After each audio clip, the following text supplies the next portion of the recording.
Ungcobe sibonga la ekhaya. La emagadini. Lana phakathi wethu ngokuthunywa izwi thona nazisa ukuthi la ngiyazisa ukuthi sinomongameli wezwe laseNingizimu Afrika umnumzana Matamela uCyril Ramaphosa. Ola phakathi wethu bayasithanda vele sikwazi lokho. Nathi siyabathanda futhi. So ngake besicela ukuthi ba uRamaphosa simnike ithuba ake sanibona sothi yebo Ramaphosa. Sothi yebo uCyril Ramaphosa Matamela.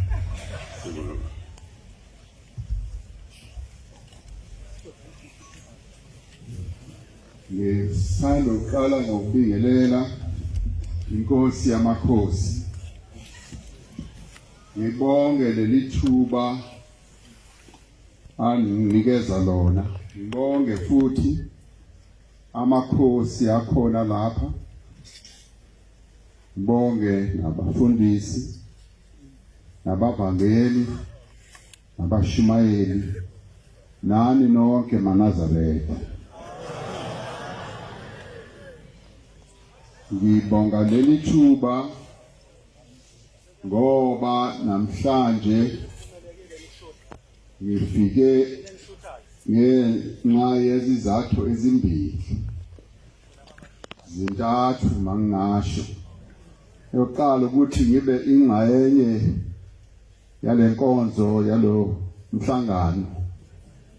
Nami ngibe khona makuloku kuculwa kuthandazwa la esontweni likaShembe. NgoJuly bengikhona, ngathokoza kakhulu ukuba nani. Ngithokoza kakhulu futhi ukuba nani ngoJanuwari unyaka mawuqala. Isizathu sesibili ukuzothatha ibusiso.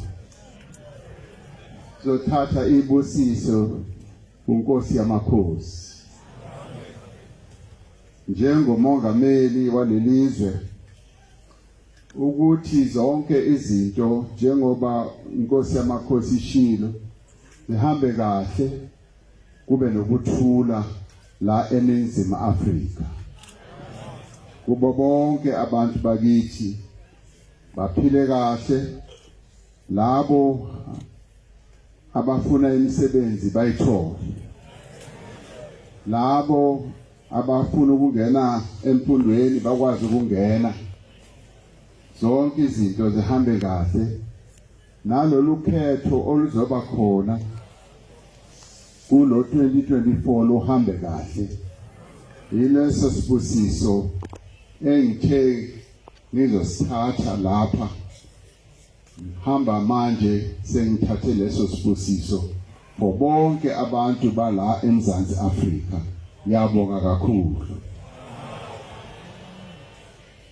Isizathu sesithathu ukuba lapha ukuzothula ireport. Inkosi yamakhosi yathi ngoJuly ngila yabeka izicelo ezithize kimi. Esokuqala beyilesi sokuthi sithole i-loudspeaker nalombhobho esikhuluma ngawo manje ukuthi yonke into ekhulunywa lapha izwakale kahle. Lokho kwayenziwa. Umdumiseni kaNtuli ohlezi lapha eduze kwami wakuletha wazokuthula lapha kuNkosi yamakhosi. I-report yesibili, inkosi yamakhosi iye yathi, Mongameli weKongolose, sicela ukuthi sibe nezakhiwe lapha, ngoba ziyadingeka izakhiwo lapha abantu bazokwazi ukuthi bakwazi ukulala khona, bakwazi ukuthi bazincede khona. ezikhona manje akusizakhiwo esingathi siyaziqhenya ngazo. Ngathembisa kuNkosi yamakhosi ngathi sizabona ukuthi sizayenze njani na.